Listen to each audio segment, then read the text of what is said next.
we'll just start with we'll move down and come back this way. The Joint Economic Committee of the United States House of Representatives and the United States Senate on March 17th released a report stating nationally 19% of African American men are unemployed, and that 40% of young African Americans are unemployed compared to 25% of those in other communities. And currently in Minnesota, the African American population is experiencing an unemployment rate of somewhere between 20 and 35%, depending on which numbers you look at, compared to 6 to 8% within other communities. So in Minnesota, our unemployment gap is more than it is nationally. Programs such as the federal stimulus package were geared to address job creation, and a significant portion of the funds distributed as part of this stimulus package went towards transportation and road construction. As governor, what would you do to hold accountable those who manage MnDOT road construction contracts, accountable in terms of minority participation, as the effort to enforce current minority participation goals in these contracts has been somewhat non-existent? There'll be a 3-minute response to this question, and we'll start with the representative. I worked with Louis King and my very good personal friend Will Steger on hire and tried to help them get a response from the Minnesota Department of Transportation, and it's clear that they don't care. And the facts are that every year Tim Blade's been governor, that department is totally ignored the minority set-aside requirement under law, which of course doesn't concern the governor, because of course he's not really the governor anymore, and he's probably not in Minnesota long enough to know anything about what the laws say anymore anyway. Right. So there is a law.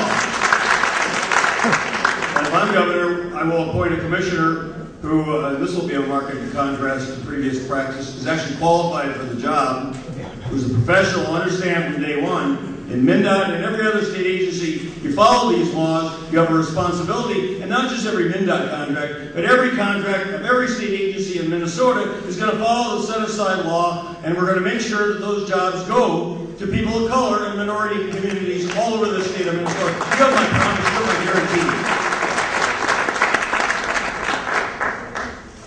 When I was Commissioner of Energy and Economic Development under Governor Rudy Purpose, the last real jobs governor, and not coincidentally the last DFL governor we had in Minnesota, coming out of the 1982 recession with the DFL legislature, they created targeted incentives for economic growth, and they put people back to work all over the state.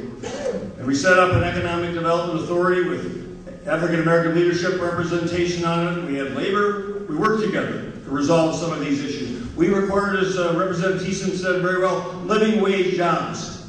These were jobs that people could support a family, could move into places of opportunity, could progress and learn. That's the responsibility of government. This laissez-faire approach that just says hands off, survival of the fittest, survival of the richest, has been practiced for too long. When we put people back to work in this state, we do what Paul Wellstone said. We all do better when we all do better. And that means everybody. That means everybody. The government does have a responsibility. We, collectively as a society, have a responsibility to reach out to those who would otherwise not have those opportunities, or be denied those opportunities through racism or bigotry or intolerance or injustice, have been denied those opportunities for too long in this state. And no one's given a damn about it at the state government level in the executive branch, and that will change if I'm governor. That will change if anybody up here is governor. I mean, we agree largely among ourselves. We have our differences, sure.